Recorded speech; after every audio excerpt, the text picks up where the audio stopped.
So Keir Starmer's great Brexit betrayal is fully underway. Of course, remember, he was Remainer-in-Chief. He was the man pushing, above all, for a second referendum to overturn the result. But he went to the country in July 2024 with some absolute assurances we would not be rejoining the single market, the customs union, or the European Union.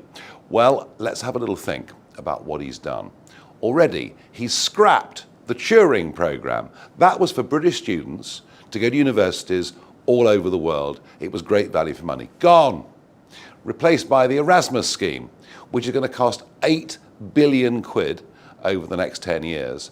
And what that means is whilst some of our students will go to Europe, actually many, many more European students will come to our country. Add to that a youth mobility scheme, where once again, many more from Europe will come here than we will go there. But just this weekend, he's proudly said that we're now following single market rules on food products, and that actually we might align more closely with the single market if it's in our national interest. Well, I don't think this man even believes in anything called the national interest. He just believes in Brussels. He believes in globalism. He believes in international law and all of those things. And what it really means, what does a line mean? What it really means is we will follow European Union rules and laws. Westminster will have no say whatsoever over any of those rules that are made that affect pretty much every business in this country. That is a full-on Brexit betrayal. And just to make it even worse, just as the country is waking up to the sheer folly and stupidity of what net zero policies have done, remember, they've put our bills up and they've deindustrialized huge areas of Britain. We now have the most expensive industrial energy prices in the world. And yet, we're signing up to the European Union's internal energy and electricity market. The Daily Telegraph described it as net zero being doubled. We will now have to follow European Union rules on net zero. It'll further damage British manufacturing. It'll make it impossible for us to have data centres, AI, crypto, all the things that we're going to need in the 21st century. And frankly, it is an absolute sellout of British business and of British consumers with no benefit whatsoever.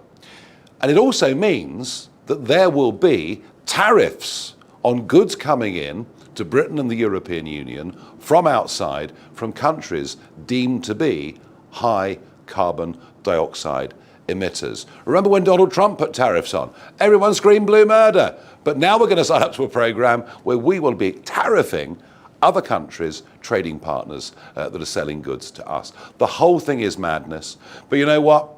This Parliament, whether it's the Liberal Democrats, or they want to join the customs union as well, which would mean we couldn't do our own trade deals, Labour, quite a few of the Tories, this is a Parliament wholly unrepresentative of the country. Are there frustrations with Brexit nearly 10 years on? Of course there are. And the main one is that the Conservative Party did not take us away from enough single market rules, therefore making it easier for Starmer to realign us. And remember, one of the main reasons we voted Brexit was to get back control of our borders. And under the Boris wave, in 1 year, nearly 1 million people came in. So the Tories did not deliver on Brexit in any way at all. They never actually believed in it. And now Labour want to betray it. Well, I'll tell you something.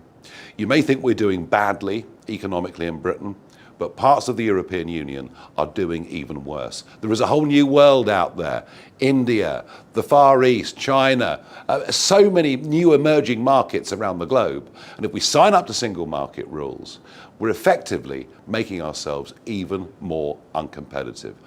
I promise you, I did not spend over a quarter of a century fighting for us to get back self-control of our country, to watch Starmer give it all away after Tory failure without a real fight. And part of that fight will be the elections on May the 7th, where we will make sure that Brexit betrayal is a real, live political issue.